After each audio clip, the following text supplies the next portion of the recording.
Hello, my name is Michael Paul, and this is my perspective. Now, I haven't done a video in a while, so let's get started on this one. So, last night we had State of the Union address by Mr. Biden. I try not to get political on these things, but this guy is so completely, it seems like, out of touch with everything that's going on in America. And by the way, I want to say thank you, Katie Britt, for doing the Republican rebuttal.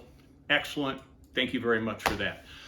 What do we have? 6.5 million immigrants come in since he took office. Illegal immigrants come in. We have fentanyl, meth. We have every kind of drug you can think of pouring across the border. Thousands and thousands of pounds of this stuff. Every once in a while, they stop some of it. People, young people in America, because fentanyl is everywhere, are dying like in droves, and he's doing nothing to secure this border. Absolutely nothing. Human trafficking. Everybody that comes across that border, by the way, has to pay the cartel. If you try to make it yourself, at all of the crossing points, there's cartel members waiting there before you cross. And if you don't hand them $1,000, $500, $1,500, whatever, to Trident, you do not get to cross. They're making millions, billions of dollars off this. And still, this president does nothing. He keeps saying that the Republicans won't let him. Well, the bottom line is he can put all of those things, executive orders in place that he undid when he took office that Trump had in place, and that'll shut the border down immensely. But now we're in Texas. In Texas, you have their own policemen, their own people trying to shut the border down. They're arresting people as they're coming across. And what does Biden do? Instead of supporting these people, he wants to send troops or whatever he wants to send down there and arrest them and prosecute them. But he doesn't want to prosecute all the criminals that are coming across the border. This is absolute insanity. This is like an invasion that's happening. It is so, it's just beyond anything. I mean, 10, 15,000 every day, catch and release. And then you couldn't get him to say the name of that young college student that got killed by raped and killed by, in broad daylight, two illegal immigrants that had felonies all over their record that shouldn't even been here. Catch and release. Here they are. God only knows how much other crime that these people have committed since they've been in the country.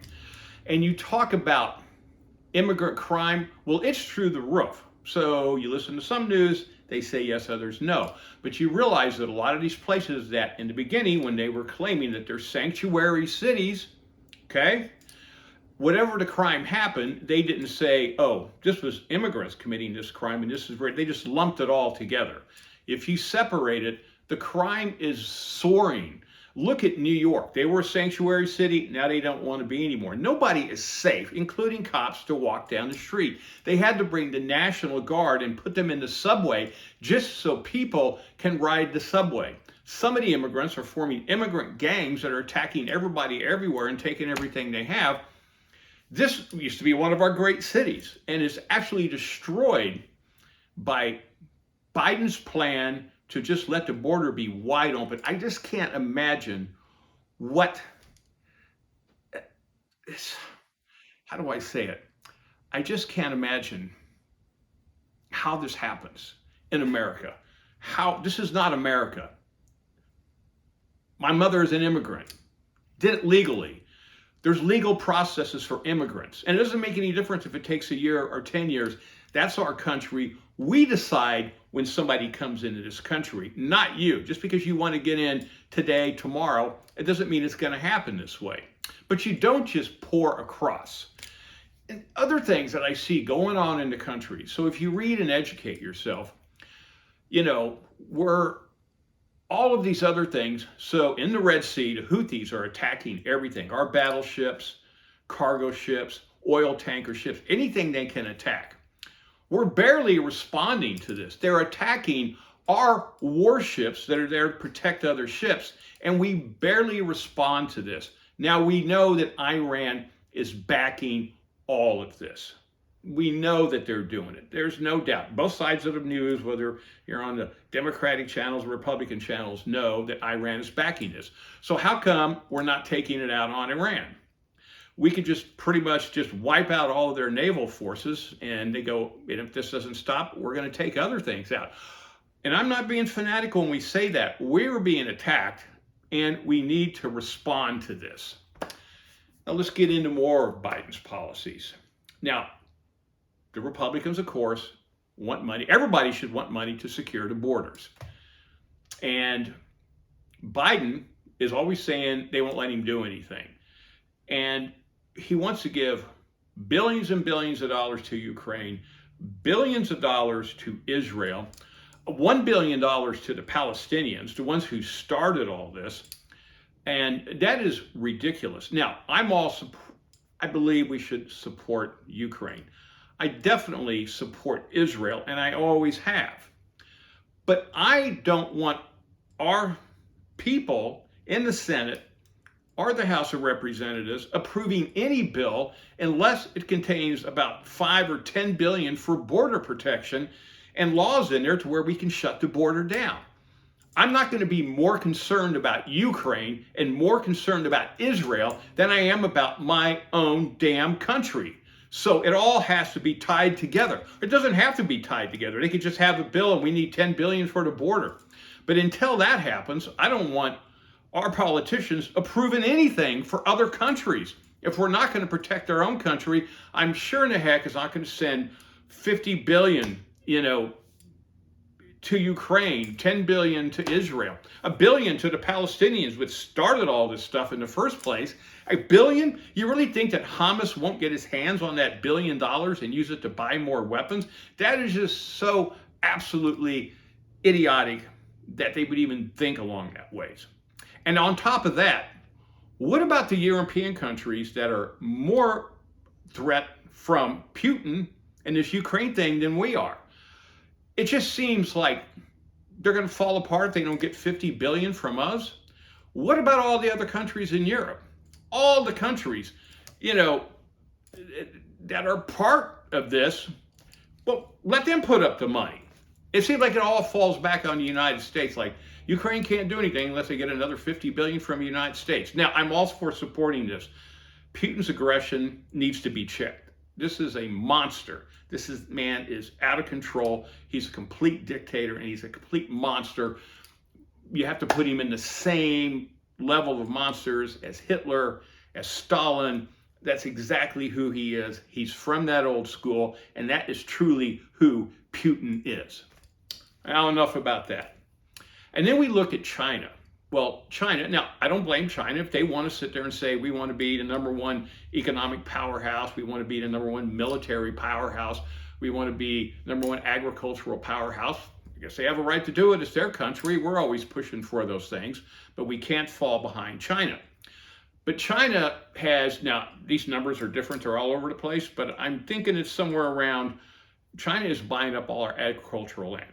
They're right at about 1 million acres right now. Now somebody's going to dispute it and say it's only 400,000. Well, if you read deeper, it's about 1 million acres.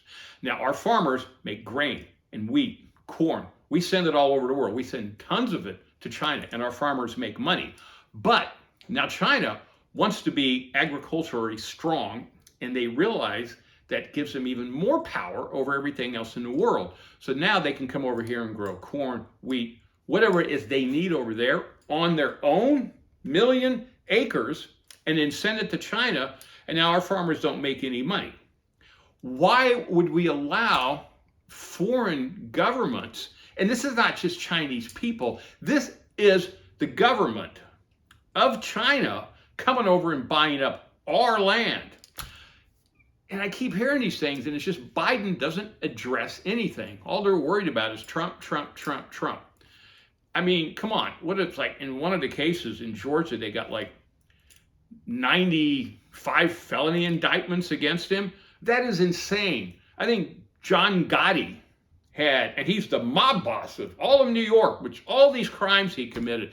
I think he had like about 15, 18 felony charges against him. Charles Manson. Look at this horrific crime that he perpetrated on all of the world, and I think he had 10 felony charges. And these people were monsters their whole life.